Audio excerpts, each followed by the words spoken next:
وقت میرے پاس تنگ ہوتا جا رہا ہے، جلدی جلدی کچھ مفاہیم عرض کرنے ہیں اپنی خدمت میں۔ تو بات ہماری یہ تھی کہ وہ عقل حیولانی میں نے کہہ دیا تو اس کو پورا کروں۔ عقل حیولانی جو بچوں کی عقل، پیدائشی طور پہ جو عقل لے کر آتا ہے بچہ جو ظرف لے کر آتا ہے، اس میں تو خالی ہوتا ہے نا، اس میں کچھ بھی نہیں ہوتا، وہ عقل حیولانی کہتے ہیں۔ پھر عقل بالفعل بنتی ہے، پھر عقل بالملکہ بنتی ہے، پھر عقل مستفاد بنتی ہے۔ یعنی عقل حیولانی کے اندر عقل بالفعل، اب یہ بچہ بچپنے سے ماں باپ کو دیکھ رہا ہے کہ یہ کرتے ہیں تو یہ ہو جاتا ہے، یوں بولتے ہیں تو یہ ہو جاتا ہے، یہ بچہ دیکھ رہا ہوتا ہے ساری چیزیں۔ اس کی عقل کے اندر وہ چیزیں آنے لگتی، وہ چیزیں جمع ہوتی ہیں، پھر یہ ان کے جوڑ جوڑ کے نتیجے نکالتا ہے۔ یہ جب جوڑ جوڑ کے نتیجے نکالتا ہے تو اسے عقل بالفعل کہتے ہیں۔ اس کی عقل فعلیت میں تبدیل ہوتی ہے، اس کی عقل مصروف ہونے لگتی ہے۔ پھر یہ عقل بالفعل سے یہ عقل بالملکہ کی طرف جاتا ہے، پھر یہ اس کو بس بولا جائے فوراً کوئی فیصلہ سنائے گا، اس کی عقل کو فوراً فیصلہ سنائے گی، وہ عقل بالملکہ۔ اتنا تجربہ ہو جائے گا، ممکن ہے بعض لوگوں کو یہ کیفیت 80 سال میں حاصل ہو، بعض لوگوں کو ممکن ہے 20 سال میں حاصل ہو جائے، عقل بالملکہ۔ اور عقل بالملکہ کے بعد سب سے بڑی جو عقل ہے وہ عقل بالمستفاد، کہ جس سے لوگوں کو فائدہ پہنچتا ہے۔ اب تک یہ اپنے آپ کو فائدہ پہنچا رہا تھا، اب لوگوں کو یہ فائدہ پہنچانے لگتا ہے، یہ عقل بالمستفاد ہے۔ اور جو عقل محض ہے، عقل مطلق ہے، وہ جو نور اول ہے، جو قلم پروردگار ہے، اسے محمد اور علی کہتے ہیں۔ لہذا کیا آواز آئی؟ اول ما خلق اللہ العقل، سب سے پہلے اللہ نے عقل کو خلق۔ ہم نے حدیث کا صفحہ پلٹا تو آواز آئی اول ما خلق اللہ القلم، سب سے پہلے اللہ نے قلم کو خلق۔ ہم نے پھر حدیث کا صفحہ پلٹا تو آواز آئی اول ما خلق اللہ نوری، سب سے پہلے اللہ نے مجھ مصطفیٰ کے نور کو بنایا۔ یا رسول اللہ، پہلے عقل بنی، پہلے قلم بنا، یا پہلے آپ کا نور بنا؟ عجب نہیں جواب آئی، یہ تین علیحدہ کب ہیں؟ جو قلم پروردگار ہے وہی عقل ہے، جو عقل ہے وہی محمد مصطفیٰ۔ صلوات پڑھ لیں ذرا محمد و آل محمد۔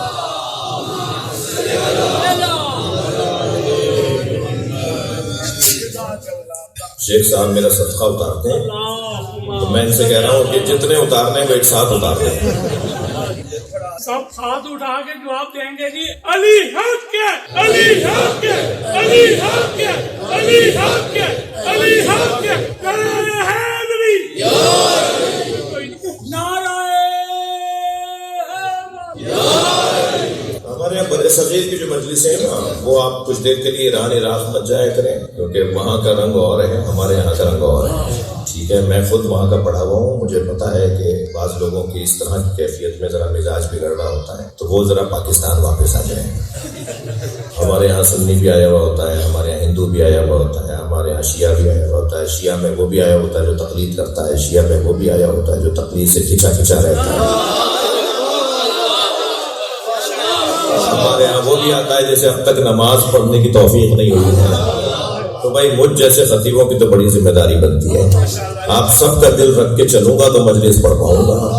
یہ کسی اسکول کی کلاس نہیں ہو رہی ہے، یہ حسین کے مدرسے کی مجلس ہو رہی ہے۔ سب کو پہلے جوڑ لیجئے، پھر آہستہ آہستہ پیغام پہنچے گا۔ صلوات پڑھیں ذرا محمد و آل محمد۔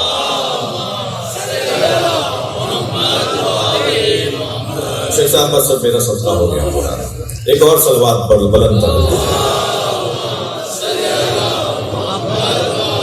آپ اس سے بلند پڑھ سکتے ہیں۔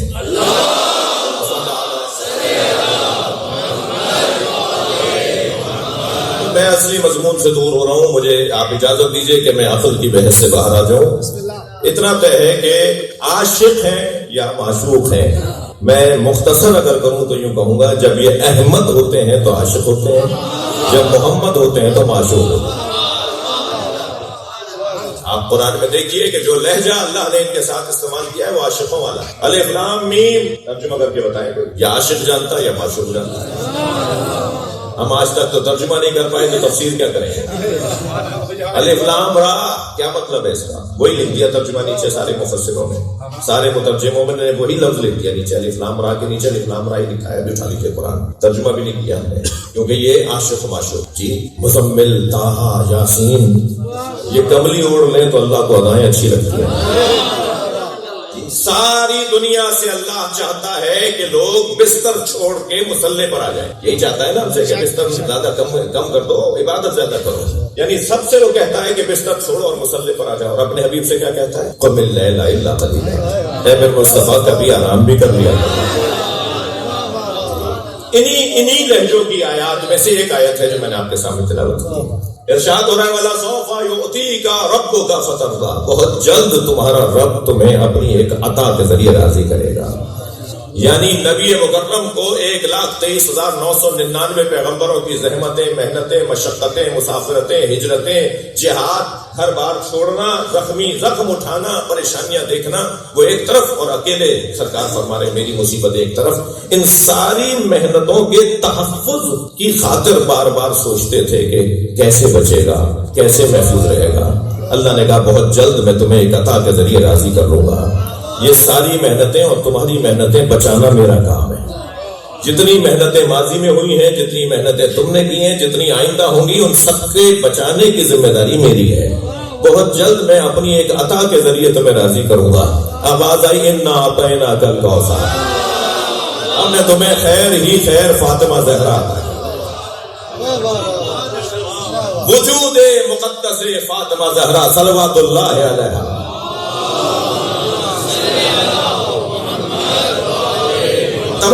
خوشنودی بی بی فاطمہ زہرا سلام اللہ علیہا، بلند سلام.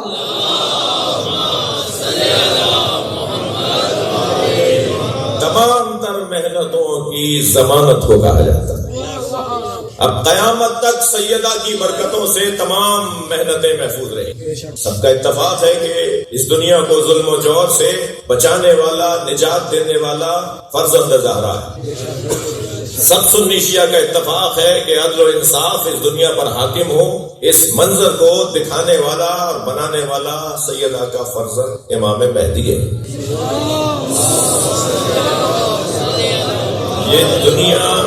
یہ دنیا شروع ہی ہے سیدہ کے بابا سے، اور یہ دنیا ختم ہوگی اولاد زہرا پر.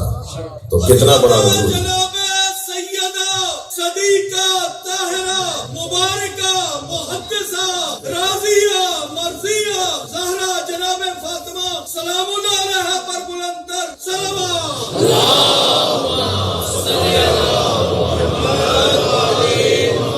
تمام تر محنتوں کا عنوان ضمانت جناب زہرا کی ذات. بی بی صرف خواتین کے لیے نمونۂ عمل نہیں ہے، بی بی ہر صاحب فہم کے لیے نمونۂ عمل ہے.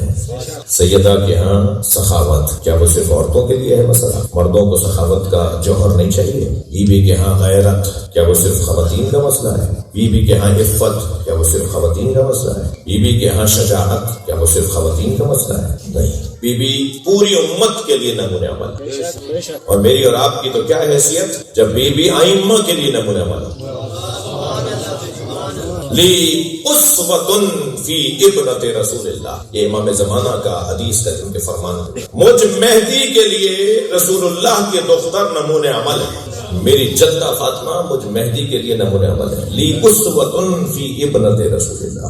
امام یازدہم امام عسکری فرمائے نحن حجج اللہ علیکم، ہم امام تم پر اللہ کی حجت. وجدتنا فاطمہ حجت اللہ علینا، اور ہماری جدہ فاطمہ ہم اماموں پر اللہ کی حجت.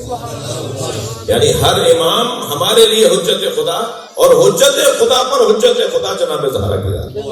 اللہ اکبر. اس سے ذرا بلند بات کر دوں کہ اب تک جو میں نے دو مثالیں دی، یہ سیدہ کے بچوں کی مثال ہے. امام زمانہ بھی ان کی اولاد، امام عسکری بھی ان کی اولاد.